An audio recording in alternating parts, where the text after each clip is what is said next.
Bismillahirrahmanirrahim. Assalamualaikum warahmatullahi wabarakatuh. Selamat siang, salam sejahtera bagi kita semuanya. Bapak Ibu sekalian yang saya hormati, pertama-tama saya ingin menyampaikan ucapan terima kasih atas kerja keras PPATK, kementerian dan lembaga, atas kerja kerasnya sehingga Indonesia telah menjadi anggota penuh dari Financial Action Task Force on Money Laundering and Terrorism Financing mulai Oktober 2023. Kadang saya juga melihat itu malu, karena di keanggotaan G20 yang belum masuk tinggal kita saja, yang lain sudah diterima sebagai anggota penuh FATF. Sehingga ini memang kita harus tepuk tangan untuk kerja keras PPATK dan kementerian lembaga, karena ini bukan hal yang mudah untuk bisa diterima.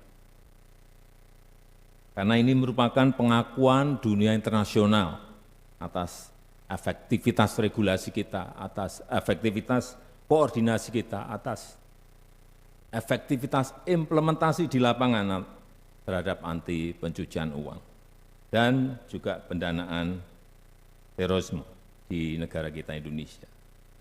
Saya berharap keanggotaan penuh ini menjadi momentum yang baik untuk terus menguatkan komitmen pencegahan dan pemberantasan TPPU, sehingga kredibilitas ekonomi kita menjadi meningkat.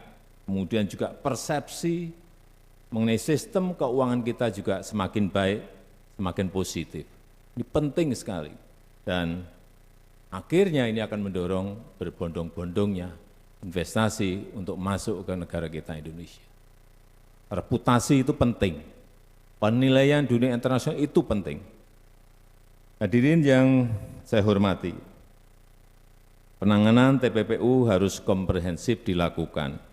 Kita harus 2 atau 3 langkah lebih maju dari para pelaku dalam membangun kerjasama internasional, dalam memperkuat regulasi dan transparansi, dalam menegakkan hukum yang tanpa pandang bulu, serta pemanfaatan teknologi ini yang penting.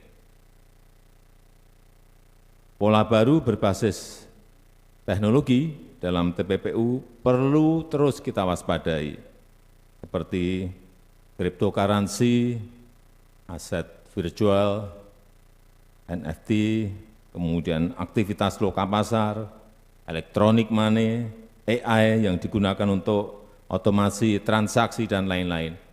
Karena teknologi sekarang ini cepat sekali berubah.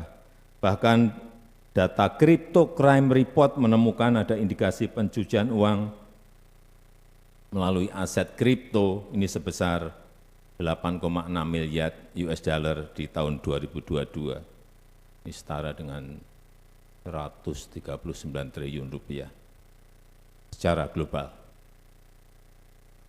Bukan besar, tapi sangat besar sekali.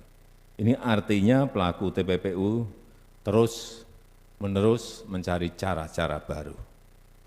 Nah, ini kita tidak boleh kalah. Tidak boleh kalah canggih. Tidak boleh jadul. Tidak boleh kalah melangkah. Harus bergerak cepat. Harus di depan mereka. Kalau enggak ya kita akan ketinggalan terus. Dan selain TPPU, kita juga harus waspada terhadap ancaman pendanaan terorisme. Ini juga terus-menerus harus kita monitor, harus kita cegah. Dan saya berharap PPATK serta kementerian lembaga yang terkait dapat terus meningkatkan sinergi dan inovasinya. Terakhir, saya titip, upayakan maksimal penyelamatan dan pengembalian uang negara Sehingga perampasan aset jadi penting untuk kita kawal bersama. Kita tahu, kita telah mendorong, mengajukan undang-undang perampasan aset pada DPR dan juga undang-undang pembatasan uang kartal ke DPR, dan bulannya ada di sana. Karena kita harus mengembalikan apa yang menjadi milik negara, kita harus mengembalikan apa yang menjadi hak rakyat. Pihak yang melakukan pelanggaran semuanya harus bertanggung jawab atas kerugian negara yang diakibatkan. Saya rasa itu yang ingin saya sampaikan. Sekali lagi selamat, terima kasih. Wassalamualaikum warahmatullahi wabarakatuh.